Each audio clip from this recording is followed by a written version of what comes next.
It seemed to take a while for Julius Caesar to realize the significance of what he had inherited from Attalus of Pergamos, but when he did, he duly conformed to the Babylonian system.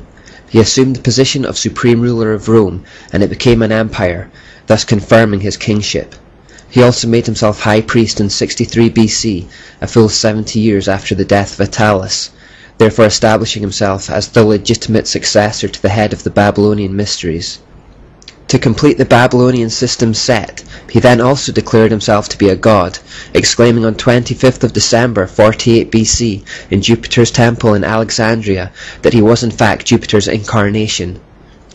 The Encyclopaedia Britannica says about Julius Caesar, "There are signs that in the last 6 months of his life he aspired not only to a monarchy in name as well as in fact, but also a divinity which Romans should acknowledge as well as Greeks, Orientals and barbarians." He seemed to slowly realize that his new titles, particularly High Priest, gave him legitimate claim to be not just ruler over Rome, but ruler over all the peoples who subscribed to the Babylonian system, as they had all descended from the same source. With the position of High Priest re-established once more, a new chain of links were in place, and it could be passed down through the succession of rulers in Rome.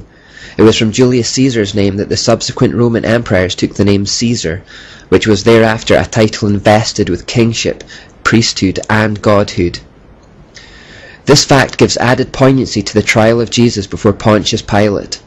When Pilate brought Jesus before the Jews, he asked them, "Shall I crucify your king?" The chief priests answered, "We have no king but Caesar." What they were effectively saying is that their true God was not their king, their only king was Caesar, head of the Babylonian mysteries and the earthly head of the satanic system of worship.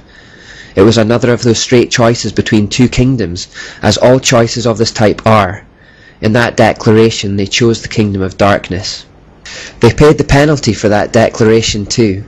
Just as the Lord gave the Jews into the hands of Nebuchadnezzar after they corrupted themselves with the worship of Baal in the Old Testament, so he gave that generation of Jews into the hands of the Roman emperors who they professed to follow as punishment. In 70 AD under Titus, and some decades after they had made their declaration at the trial of Jesus that he was not their king, the Roman army marched upon Jerusalem and destroyed it along with the temple. Thus Babylon and Rome have in common that they both destroyed the temple in Jerusalem. And that completes section 1 of the study.